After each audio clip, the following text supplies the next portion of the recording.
Hi there, and greetings, everybody. I want to welcome you here to Prog Monster. This is a show that is dedicated to progressive rock and other forms of rock music. My name is Murph. I am the host of this show. So, we're starting a new mini-series which will run from Monday, this coming Monday, through to the following Sunday. So it's going to be a 7-part series featuring none other than Black Sabbath. Yeah, one of my favorite bands, definitely among my elite groups. The only band that has 7 masterpieces for me. That's the most. So the title of this series will be Masterpiece by Black Sabbath. So there are 7 of them in my repertoire for me. And these are all, of course, my own personal feelings.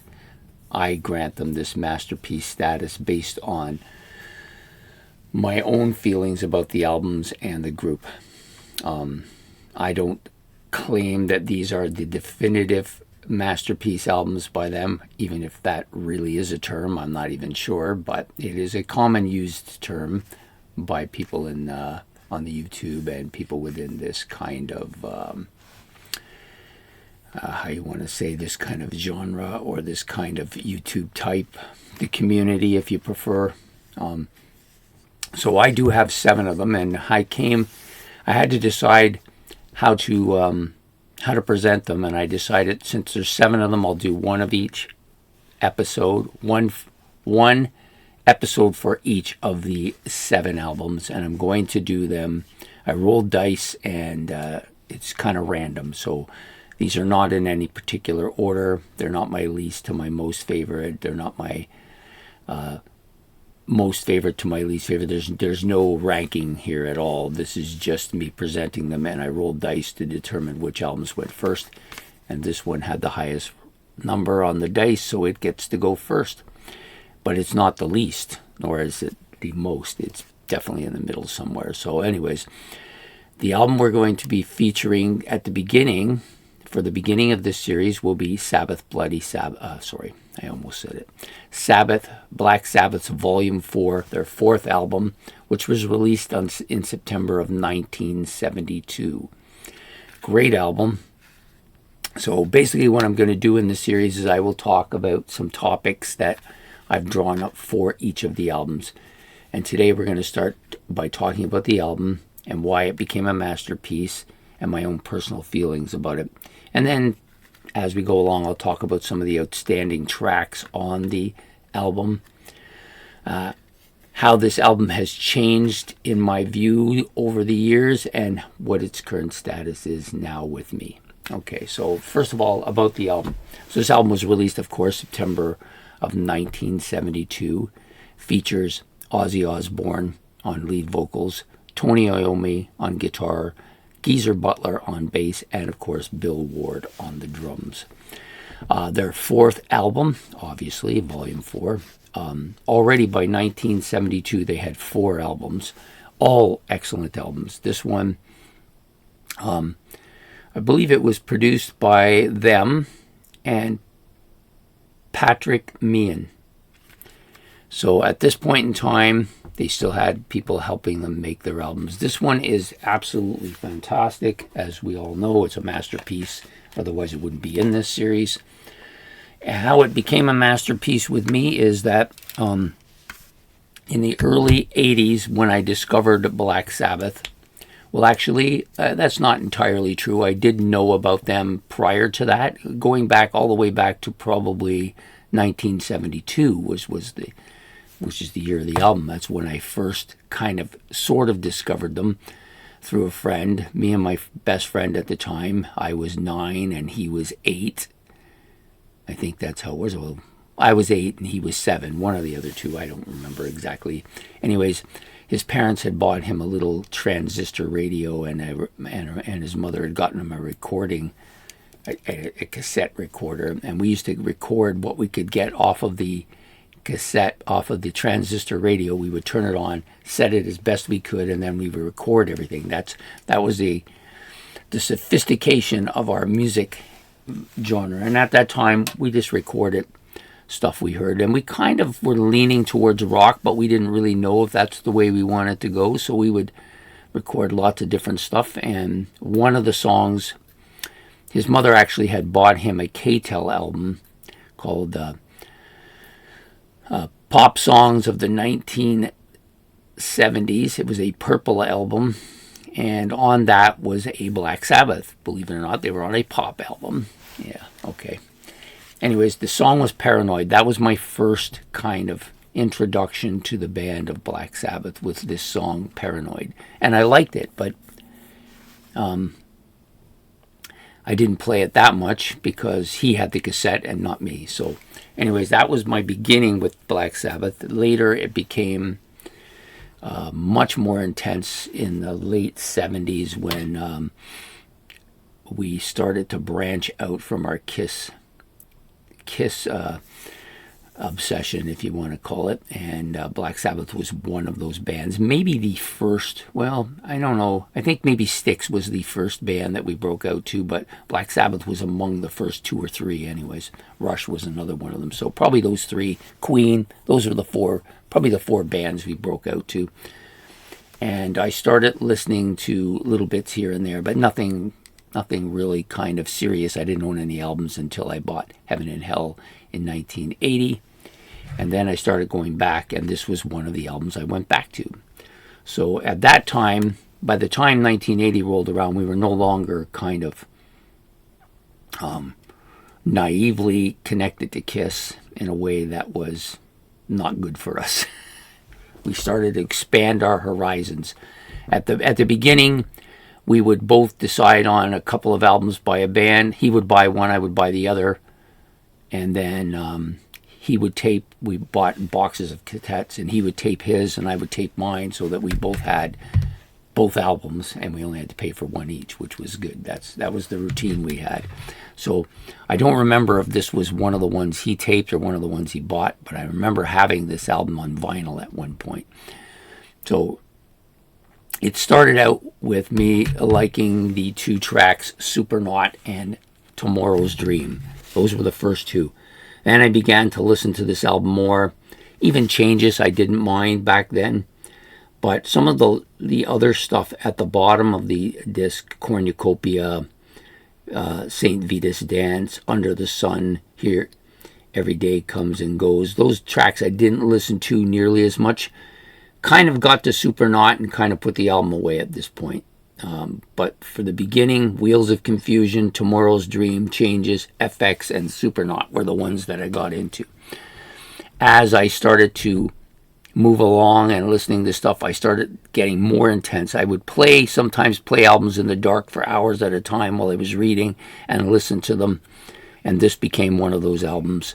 Eventually, I began to love this album a lot, and it became one of my masterpieces, one of the earlier masterpieces too. I think back in the day, before I actually used the term masterpiece, I considered this to be one of my favorite top 20. So probably top 20 was where it started, and this, along with several other Black Sabbath albums, were among those albums. So that's where the masterpiece started for me. So this is actually predating them as masterpieces.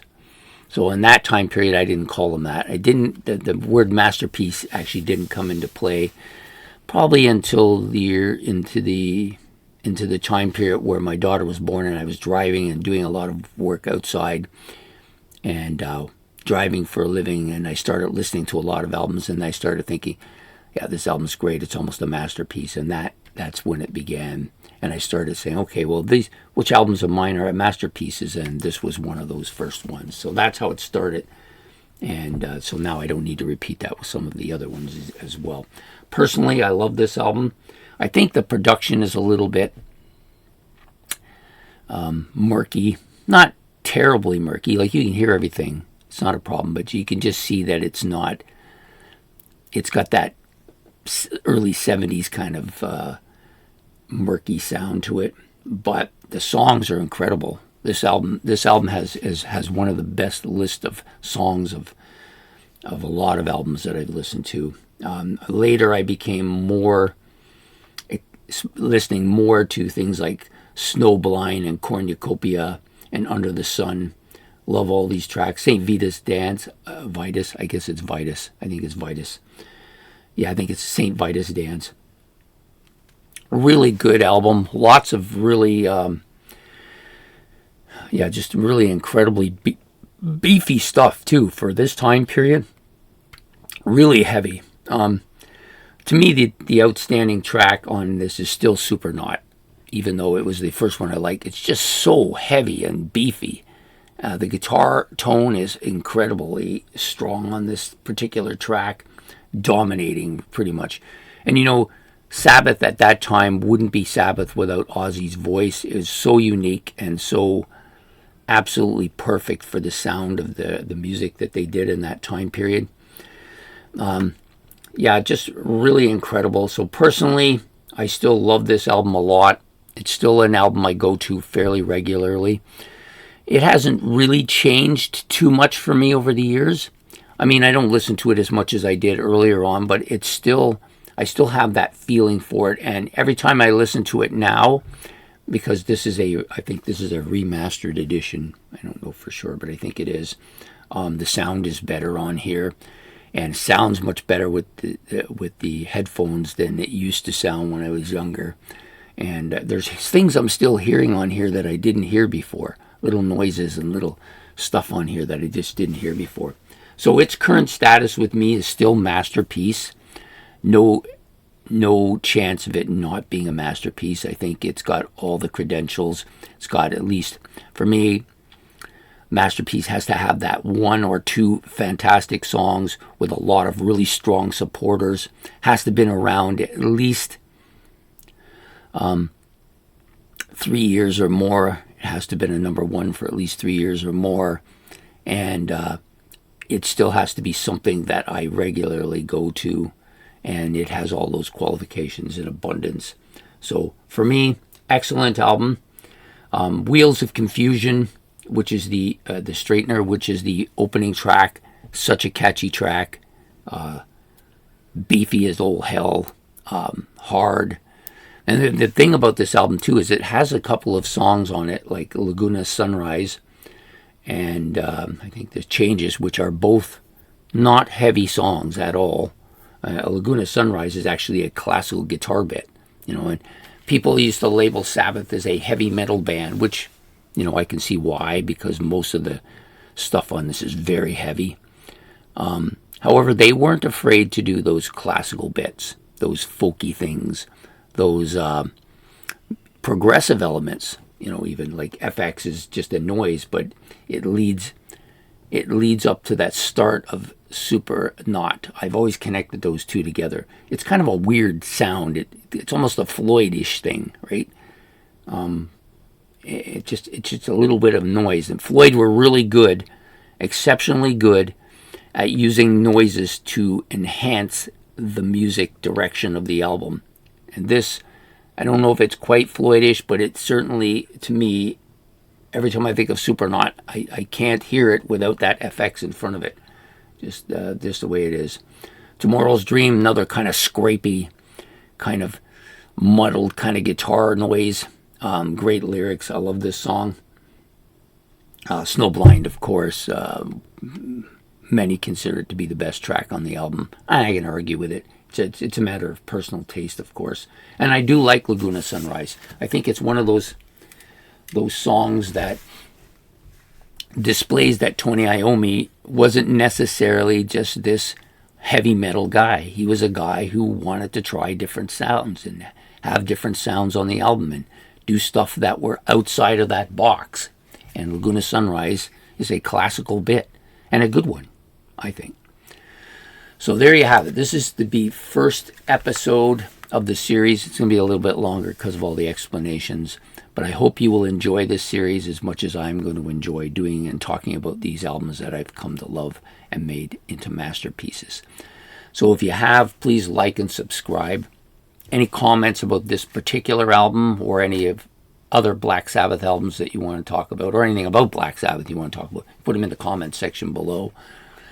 And I hope to see you again on episode 2, which will come out on Tuesday morning.